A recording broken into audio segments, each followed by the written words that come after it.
اور مسلمان مومن وہ ہوتا ہے جو چھوٹے سے چھوٹا گناہ کو بھی پہاڑ سمجھتا ہے. ایک چیز یاد رکھیے گا, مسلمان کون ہوتا ہے؟ جو چھوٹی سی چھوٹی نیکی کو بھی حقیر نہ سمجھے. مسلمان کون ہوتا ہے؟ جو چھوٹے سے چھوٹے گناہ کو پہاڑ کے برابر سمجھے, بہت بڑا سمجھے. اور منافق کون ہوتا ہے؟ جو بڑے سے بڑے گناہ کو بھی معمولی سمجھے. منافق کون ہوتا ہے؟ جو بڑے سے بڑے گناہ کو بھی یہ سمجھے کہ ناک پر مکھی بیٹھی تھی ایسے اڑایا اور اڑ گئی. یعنی بڑے سے بڑے گناہ کو بھی وہ سمجھتا ہے جیسے ناک پر بیٹھی ہوئی مکھی کو اڑا دیا. یہ منافق ہوتا ہے, منافق. اندازہ لگا رہے ہیں آپ؟ مسلمان کبھی چھوٹی سے چھوٹی نیکی کو بھی حقیر نہیں سمجھتا, اور کوئی چھوٹے سے چھوٹے گناہ کو بھی معمولی نہیں سمجھتا بلکہ بہت بڑا گناہ سمجھتا ہے. صحابہ کرام فرماتے ہیں, اے لوگوں جن گناہوں کو تم معمولی سمجھ کر جاتے ہو, ہم اللہ کے نبی کے زمانے میں, ہم رسول اللہ صلی اللہ علیہ وسلم کے زمانے میں, ہم چھوٹے سے چھوٹے اور معمولی سے معمولی گناہ کو بھی پہاڑ کے برابر سمجھا کرتے تھے, پہاڑ کے برابر جانا کرتے تھے. ہم نبی اکرم صلی اللہ علیہ وسلم کے زمانے میں معمولی سے معمولی گناہ کو بھی پہاڑ کے برابر سمجھا کرتے تھے. اور مسلمان کی پہچان یہ ہے کہ اس کے سامنے ایک راستہ مصیبت کا ہو اور دوسرا راستہ معصیت, گناہ اور نافرمانی کا ہو. ایک راستہ تو ہو مصیبت کا, پریشانی کا, اور دوسرا راستہ ہو گناہ کا. تو مسلمان وہ ہوتا ہے جو مصیبت کے راستے کو اختیار کر لیتا ہے لیکن گناہ کے راستے کو اختیار نہیں کرتا. اب میں مثال دوں گا, ذرا سنیے گا میرے پیارے ساتھیوں. مسلمان وہ ہوتا ہے جس کے سامنے اگر دو راستے آ جائیں, ایک طرف پریشانی کا راستہ, مصیبت کا راستہ, اور دوسری طرف گناہ کا راستہ. کوئی کام کرنے میں پریشانی ہے اور اس کام کو نہ کرنے میں عیش و آرام ہے, لیکن گناہ ہے. تو مسلمان وہ ہوتا ہے جو پریشانی اور مصیبت کا راستہ اختیار کرتا ہے. حضرت یوسف علیہ السلام کو دیکھیے, چھوٹے ہیں, بچے ہیں, اور ان کے بھائیوں نے برگلا لیا اپنے ماں باپ کو, اپنے باپ یعقوب علیہ السلام کو بہکا لیا.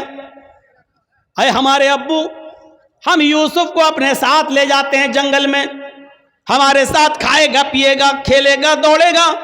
آپ یوسف کو اپنے پاس رکھتے ہیں ہر وقت, ہمارے ساتھ بھی تو اس کو بھیجیے, ذرا سیر و تفریح کرے, چلے پھرے, گھومے, ٹہل کر دیکھے.